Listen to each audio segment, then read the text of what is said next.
बार एक गुरुजी जो है अपने शिष्यों को लेकर के कहाँ गए? गए नहीं, जंगल जा रहे थे। यानी गुरुजी अपने शिष्यों को लेकर के जंगल जा रहे थे। तो सभी शिष्य गुरुजी के साथ जा रहे थे। रास्ते में क्या हुआ, कुछ आवारा कुत्ता भौंकने लगे उन लोगों पर। यानी आवारा कुत्ता उन लोगों पर भौंकने लगे। यानी किन लोगों पर भौंकने लगे? गुरुजी और उनके शिष्यों पर, जो जंगल की ओर जा रहे थे। तो गुरुजी और एक शिष्य उस आवारा कुत्तों के भौंकने की ओर ध्यान नहीं दिए।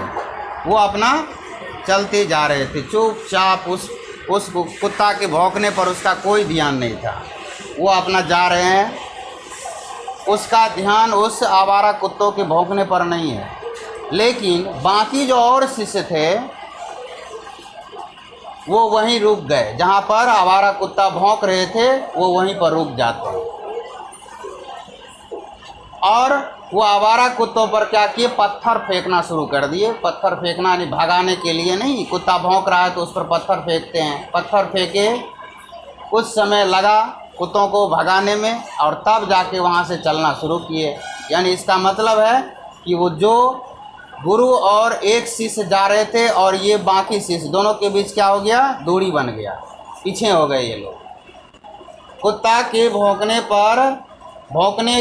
के पीछे उलझ गए, जिसके कारण से पीछे पड़ गए, पीछे रह गए।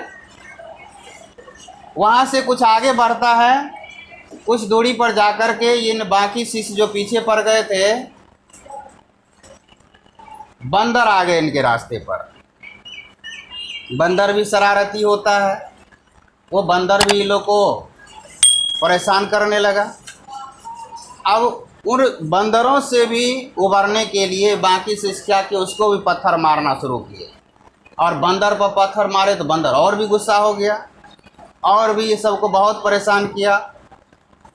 तो उस बंदर में काफ़ी समय ये लोग उलझा रहा, जिसके वजह से और भी ज़्यादा समय का बर्बादी हो गया।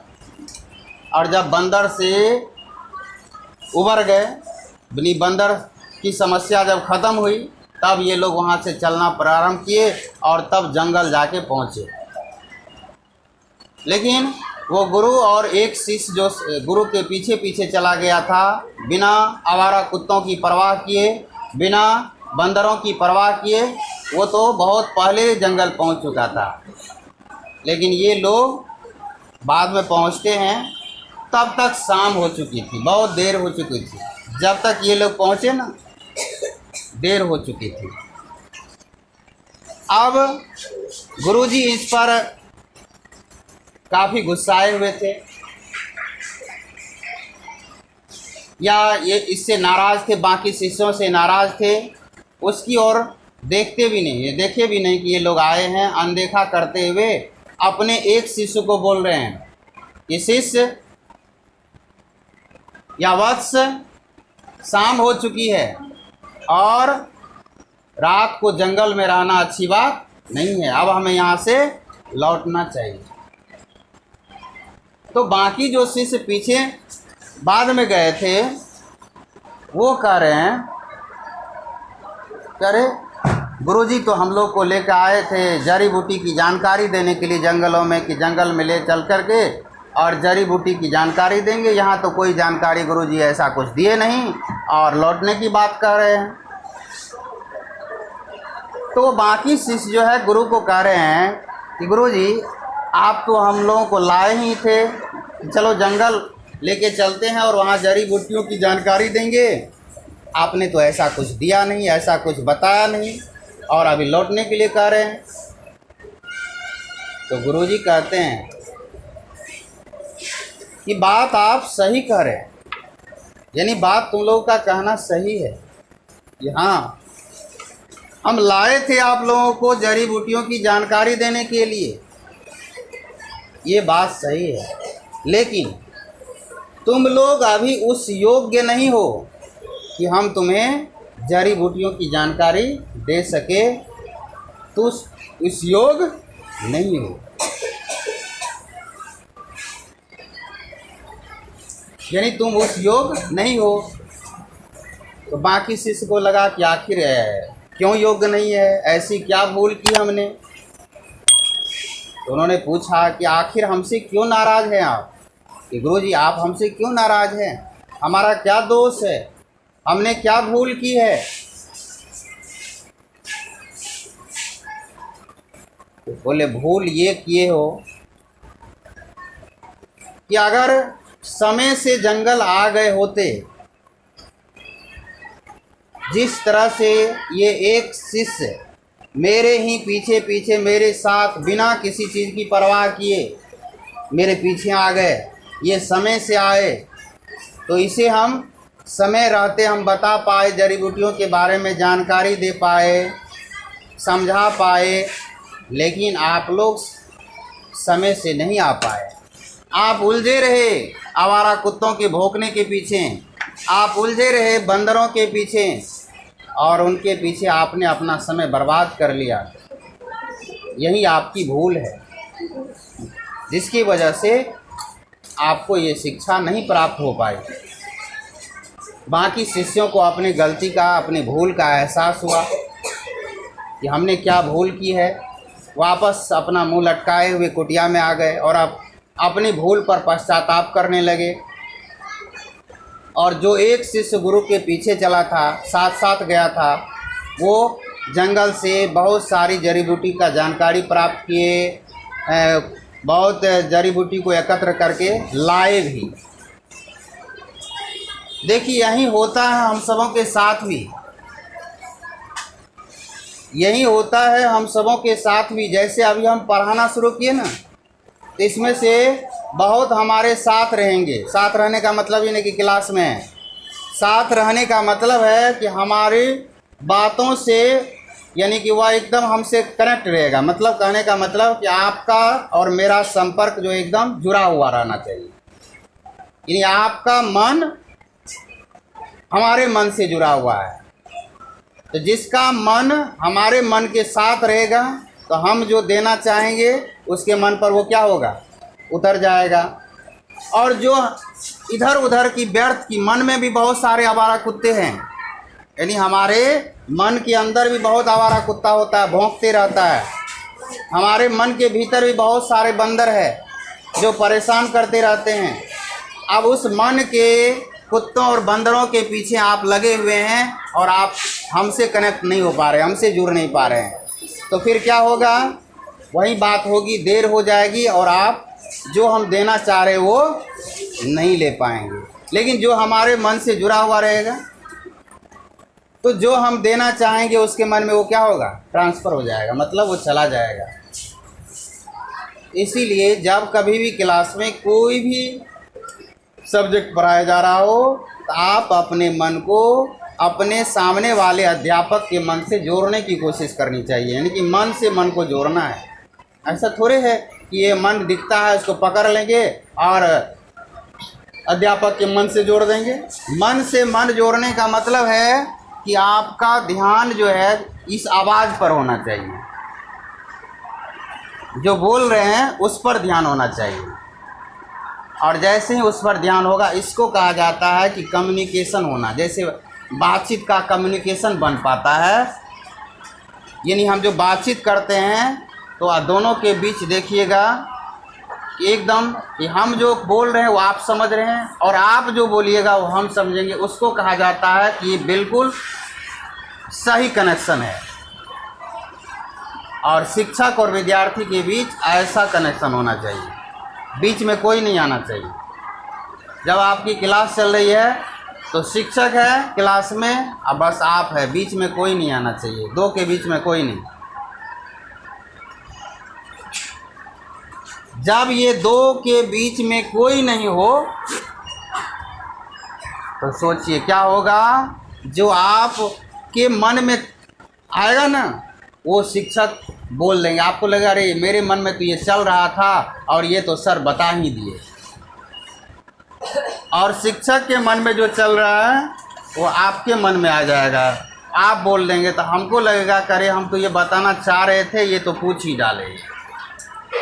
ये हो गया कि मन से मन का आपस में संपर्क होना, और ऐसा संपर्क हो जाए इसका लाभ आपको कहीं भी मिलेगा। जैसे मान लीजिए कि एकलव्य को देखते हैं, तो एकलव्य से सीखना चाहिए हमें क्या, कि एकलव्य द्रोणाचार्य की मूर्ति बनाकर, मिट्टी की मूर्ति बनाकर उसके सामने अभ्यास कर और सबसे बड़ा धनुर्धर बना, अर्जुन से भी बड़ा। और अर्जुन को द्रोणाचार्य शरीर यानी फिजिकल अपने शरीर से उसको धनुष विद्या दिए थे। तो जो शरीर से दिया गया था उससे भी कहीं ज़्यादा पावरफुल ज्ञान मिला किसको, मिट्टी की मूर्ति से। तो सोचिए, जो मूर्ति दे सकता है वो शरीर नहीं दे सका। यानी यह कहानी ये प्रमाणित करता है कि जो शिक्षा शरीर के संपर्क में रह करके अर्जुन को प्राप्त नहीं हुआ, वही शिक्षा मिट्टी की मूर्ति के संपर्क में रह करके एकलव्य प्राप्त किया है। यानी यह कितनी बड़ी प्रेरणा की बात है। तो यहाँ पर हम ये नहीं कह रहे कि किसी की मूर्ति बनाना है। आप देखिएगा कभी कभी ऐसी घटना होती है कि आप लोगों के साथ भी होती होगी कि घर पर आप बना रहे हैं कुछ ऐसा, मैथ बना रहे हैं लेकिन आपको नहीं बन पा रहा है, और जब आपके घर पर आपके होम ट्यूटर आपके सामने होते हैं, वो जब बैठे रहते हैं कुर्सी पर, आपको बन जाता है। तो आप बोलते हैं कि सर अभी तो बन रहा है, लेकिन आप नहीं थे, होमवर्क में बनाने की कोशिश कर रहे थे लेकिन नहीं बन रहा था। ऐसा कई बार हमें भी बहुत सारे बच्चे ये बात बोलते हैं कि सर होमवर्क में तो नहीं बन रहा था लेकिन आपके सामने बन रहा था। यानी हम उससे पूछते हैं कि जब बन रहा था तो होमवर्क में क्यों नहीं बना है? नहीं सर, तभी नहीं बन रहा था लेकिन अभी बन रहा है। तो हम कई बार ये भी बोले कि ऐसा करिए, एक मूर्ति बना लीजिए या फोटो आगे में कुर्सी चिपका दीजिए, सामने बैठ जाइए पढ़ने के लिए। जब बैठने से ही बन जाता है तो यूं ही बन जाएगा। आखिर क्या कारण है, क्या कारण है कि सामने में बन रहा है और क्या कारण है कि सामने में ना होने पर नहीं बन रहा है? तो कभी कभी क्या होता है, जब हम किसी भगवान की मूर्ति को देखते हैं ना, तो देख करके ही मन शांत हो जाता है। भगवान थोड़े हमारे पास आ जाते हैं। सोचिए, जब उसकी मूर्ति के संपर्क में जाकर के हमारा मन शांत हो जाता है। मंदिर क्यों जाता है लोग? मन की शांति के लिए। मन बेचैन हो जाता है, मंदिर जाता है, मन शांत हो जाता है। तो आप एक चीज़ याद रखिए, आप अपने माता पिता को याद करते हैं तो चेहरा याद आ जाता है।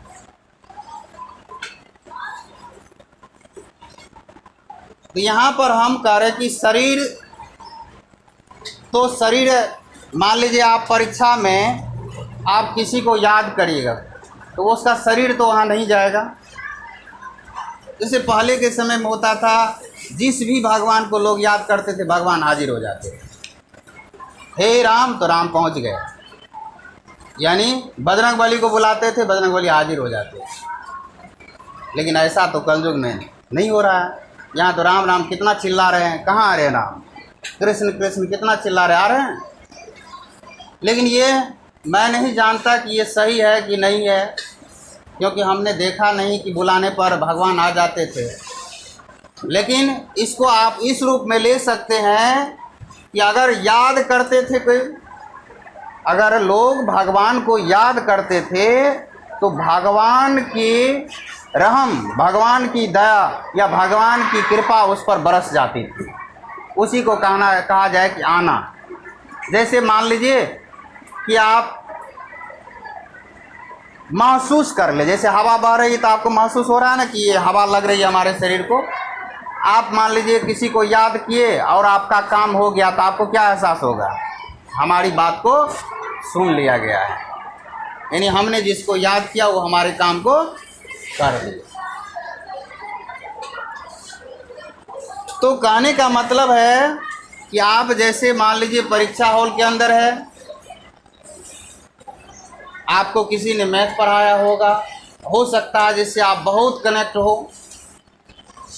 हर बच्चे का, हर शिक्षक के लिए बच्चे सभी बराबर है, लेकिन कुछ बच्चे जो बहुत पढ़ने में तेज होते हैं, उसके नज़र में वो ज़्यादा, वो उसके दिल में बैठा होता है। माता पिता के लिए अगर 5 संतान है तो पांचों बराबर है, लेकिन वो संतान उसके दिल में ज़्यादा होते हैं जो संतान उसकी आज्ञा का पालन करते हैं, उसकी सेवा करते हैं। तो विद्यार्थी के भी मन में सभी शिक्षक जगह नहीं बना पाते हैं। कोई तो होगा जिससे कि आप काफ़ी जुड़े होते हैं।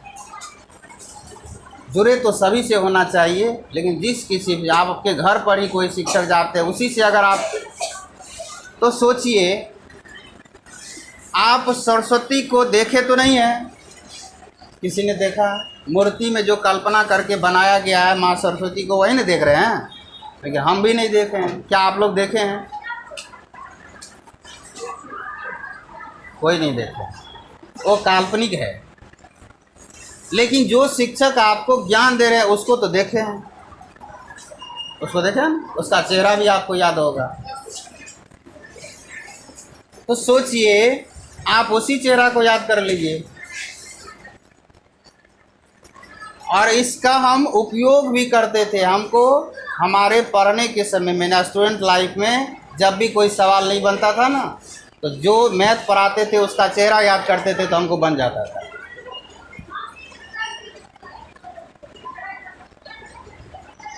अचंभा परिवर्तन। अब भला यहाँ पर लोग कहेगा कि चेहरा याद करने से कैसे बन जाता है। यानी कहने का मतलब उसका चेहरा, सरस्वती का चेहरा याद करेंगे, हो सकता है कि सरस्वती माँ को तो देखे ही नहीं है, ना याद आए, लेकिन हमारे लिए वो सरस्वती माँ उसी चेहरा में बसती है, क्योंकि जिससे ज्ञान हमें मिल रहा है सरस्वती उसी में है। जब खंभे से भगवान प्रकट हो सकते हैं, जो कि खंभा तो निर्जीव है, जब प्रहलाद के लिए खंभे से भगवान बाहर आ सकते हैं, तो कोई भी शिक्षक तो खंभा नहीं है, वो तो जिंदा है। तो उस शिक्षक से सरस्वती बाहर नहीं आ सकती है? बिल्कुल आ सकती है। तो जिस प्रकार से प्रहलाद की शक्ति, प्रहलाद की भक्ति खंभे से भगवान को निकलने के लिए विवश कर दिए, तो किसी भी विद्यार्थी की भक्ति उस शिक्षक से सरस्वती को निकल करके आप तक पहुंचने के लिए मजबूर कर सकती है।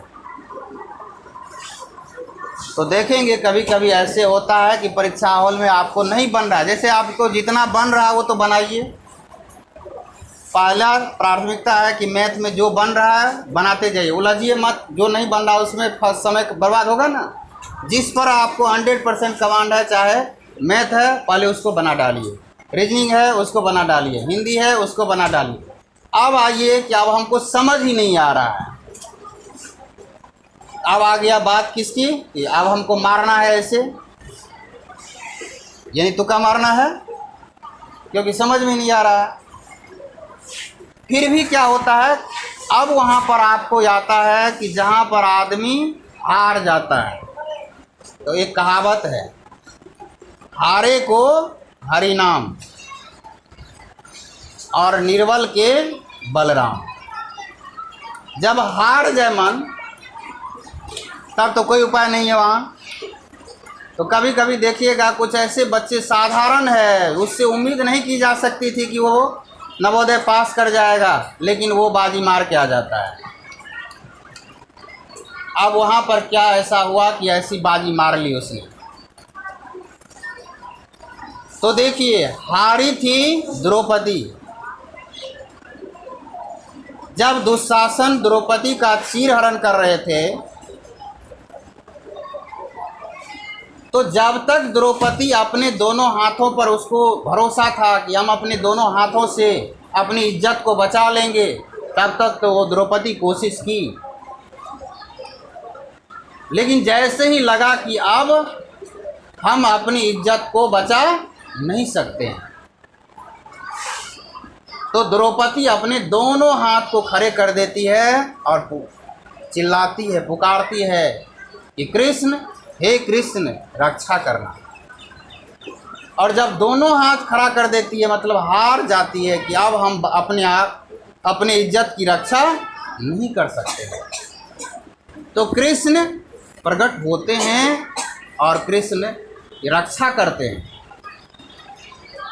तो जब तक आपको ये भरोसा था कि हम, जितना आपको अपने खुद पर भरोसा था उतना तो आप बना लिए सब चीज़, अब आप हार गए कि आपसे नहीं होने वाला है, तब याद करने की बात होती है।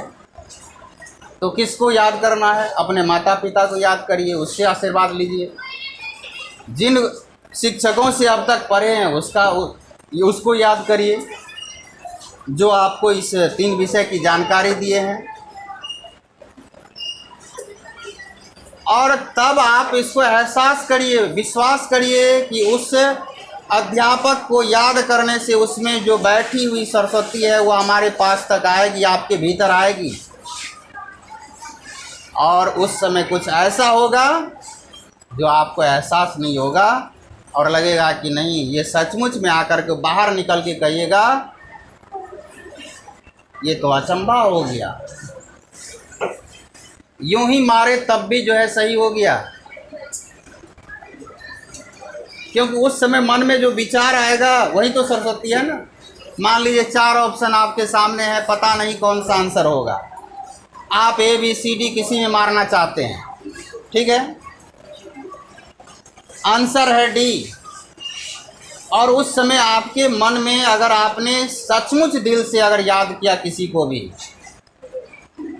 और सचमुच अगर याद आपकी सुन ली गई हो, आपके जेहन में, आपके भीतर वो सरस्वती अवतरित होकर के विचार डालेगी, D डाल दो, और आपने D डाल दिया, सही हो गया। हो सकता है वहाँ पर आपको मन में ये भी विचार आ सकता था कि ये डाल दो,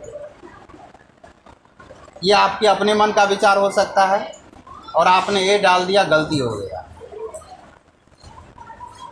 तो ऐसा ही कुछ होता है कि जो आप डालना चाहते हैं ना, आपके हाथों में और आपके मन में आए हुए विचार को ही बदल दिया जाएगा। जिस प्रकार से कुंभकर्ण मांगना तो चाह रहे थे इंद्रासन, लेकिन सरस्वती उसके जीभ पर बैठ कर के इंद्रासन को निंद्रासन में बदल दी। इंद्रासन बोलेगा तब तो अनर्थ हो जाएगा, इसके जिह्वा पर ही बैठ जाते हैं और इससे कहवा देते हैं निंद्रासन।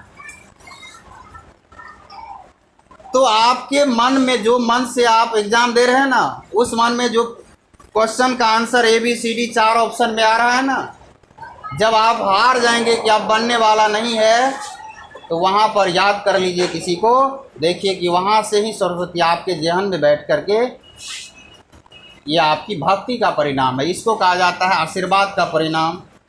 आप जो बड़ों को का आशीर्वाद लेकर के परीक्षा में जाते हैं, परीक्षा में जाते समय आशीर्वाद लेते हैं ना। अब तो ऐसे बहुत बच्चे भूल गए इस बात को, आशीर्वाद लेने की बात, लेकिन ये पहले परंपरा थी कि अपने माता पिता से आशीर्वाद, अपने घर के बड़ों से आशीर्वाद लेकर के परीक्षा में जाते थे। क्यों लेके जाते थे? आप पढ़ाई किए हैं कि आशीर्वाद के भरोसे जा रहे परीक्षा देने के लिए? अब कहिएगा जब इतना मेहनत की है तो आशीर्वाद की क्या ज़रूरत है? अपनी पढ़ाई पर विश्वास करके एग्ज़ाम दे लीजिए। दूसरी तरफ अगर आशीर्वाद से ही पास हो जाना है तो पढ़ना क्यों है? तब तो सबका आशीर्वाद ले लेंगे, कूद जाएंगे मैदान में। नहीं, जिस प्रकार से एक रोगी के लिए दवा के साथ साथ दुआ की भी ज़रूरत है, दुआ भी तब काम करती है जब दवा लेते हैं, उसी प्रकार से आपकी मेहनत भी रंग लाती है, और तभी लाती है जब आप उस मेहनत पर अगर आशीर्वाद मिल जाए, उस मेहनत पर अगर बड़ों की दुआ मिल जाए, बड़ों का आशीर्वाद मिल जाए, तो मेहनत भी 4 चांद लग जाता है।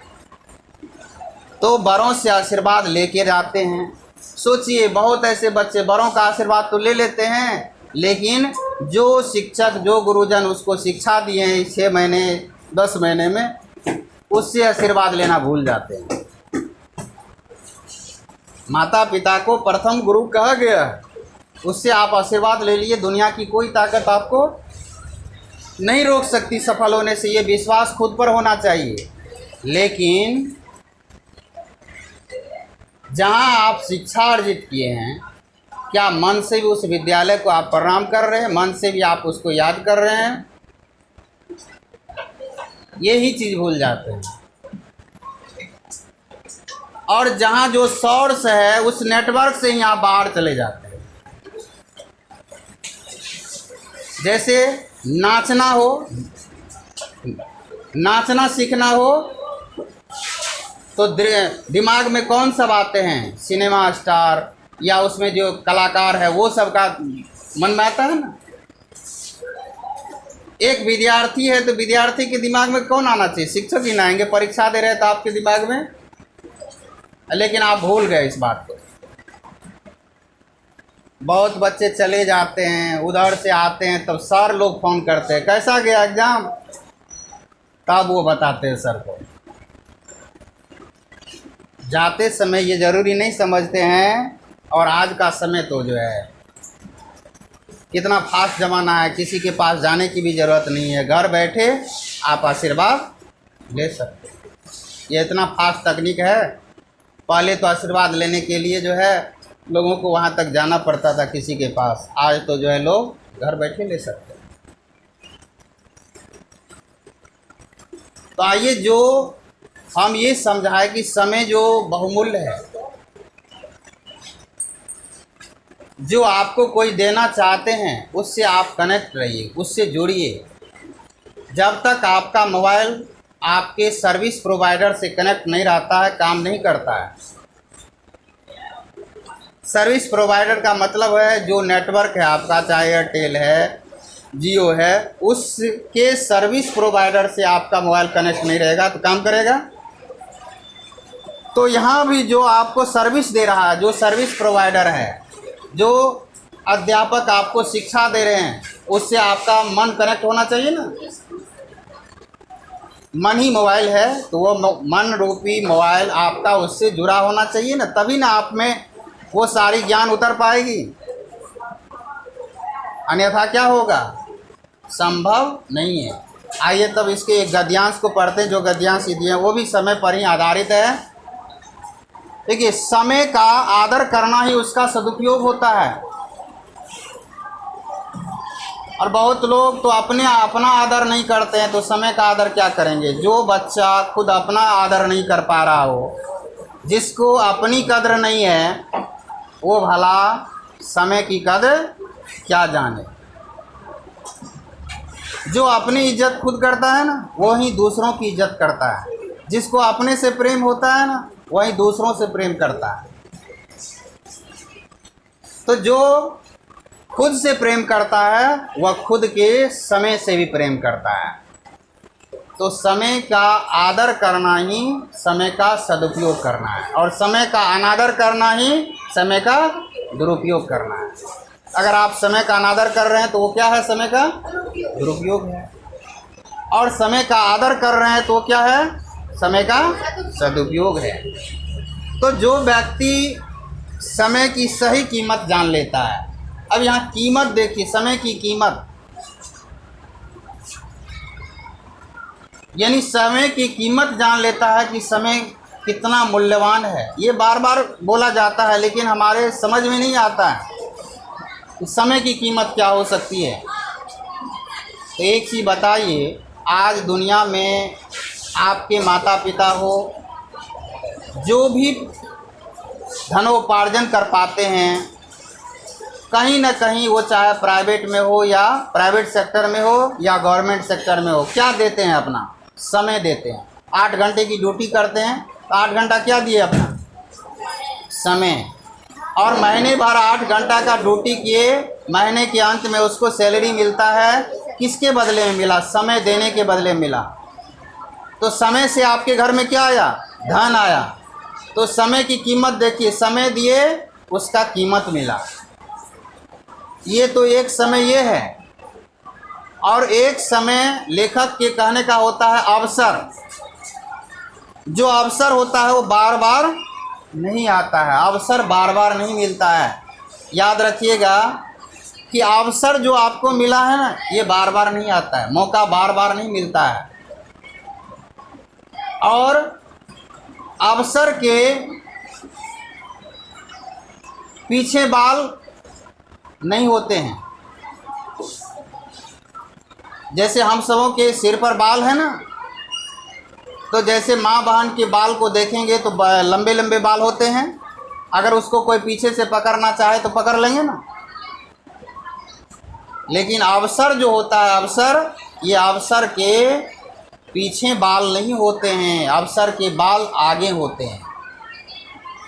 ध्यान दीजिएगा, अवसर के बाल आगे होते हैं, अवसर के बाल पीछे नहीं होते हैं। तो जिस किसी भी इंसान के पास अवसर जाता तो सबके पास है अवसर, लेकिन जो तुरंत लपक के आगे से पकड़ लेता है उसके बाल को, तो अवसर उसे पकड़ में आ जाती है। पहचान लेता अवसर को, अवसर उसे पकड़ में आ जाती है और अवसर का वो लाभ ले पाता है। लेकिन जैसे ही अवसर चलना शुरू कर देता है, अब बहुत लोग क्या करते हैं, उसको पीछे से पकड़ने की कोशिश करते हैं अवसर को। तो पीछे में तो बाल है ही नहीं, तो जैसे ही अवसर को पीछे से पकड़ने की कोशिश करते हैं, वो हमारे पकड़ में नहीं आता, क्योंकि बाल तो आगे है और पीछे से हम पकड़ नहीं पा रहे हैं। वो अवसर से चूक जाते हैं, वो अवसर का लाभ नहीं ले पाते हैं। और तब उस ऐसे ही व्यक्ति के जीवन में आ जाता है काश अवसर तो हमें भी मिला था, लेकिन हमने अवसर को पहचाना नहीं, हमने अवसर का लाभ लिया नहीं तो आज हमारी ये दुर्दशा नहीं होती। और जो अवसर को आगे से पकड़ लेता है वो जीत जाता है, वो सफल हो जाता है। और तब वो कहता है चिल्ला चिल्ला करके बड़े बड़े स्टेज पर कि वाह, हमने अवसर को पहचान लिया, उस अवसर को पहचान करके हमने काम किया, हमने अपनी ज़िंदगी बदल ली, आज हमारी ज़िंदगी इस मुकाम तक पहुँचे हैं उस अवसर के बदौलत। वो भी चिल्लाता है, लेकिन वो चिल्ला चिल्ला के दुनिया को कहता है कि हमने अवसर की पहचान की। दुनिया वालों, अवसर मिला है, अवसर को पहचानो, नहीं तो उसी श्रेणी में चले जाओगे जिस श्रेणी में लोगों के जुबान पर होता है काश, और जो अवसर से चूकता है उसी के डिक्शनरी में काश शब्द होता है, और जो अवसर को पकड़ लेता है उसकी डिक्शनरी से काश शब्द डिलीट हो जाता है। काश नाम की कोई चीज़ ही नहीं होती उसके जीवन में। तो इसीलिए कहा गया है कि समय की कीमत जो पहचान लेता है वो जीवन में सफलता प्राप्त कर पाता है। समय को धन से भी अधिक महत्वपूर्ण माना गया है, अधिक महत्वपूर्ण कहा गया है, और समय धन से अधिक महत्वपूर्ण है भी। खर्च किया हुआ धन फिर से हम धन को अर्जित कर सकते हैं, कमा सकते हैं, लेकिन जो समय हम व्यर्थ गंवा देते हैं, जो अवसर हम गंवा बैठते हैं, वो समय वापस हमें दोबारा नहीं मिलता है। हमें हमारी बचपन नहीं मिल पाएगी। अभी अगर हम कोशिश करेंगे कि हमारा बीता हुआ बचपन आ जाए, नहीं आएगा। ये कार्टून की ज़िंदगी नहीं है, ऐसा कोई टाइम मशीन नहीं बना है जो हम बैठ जा सकते हैं।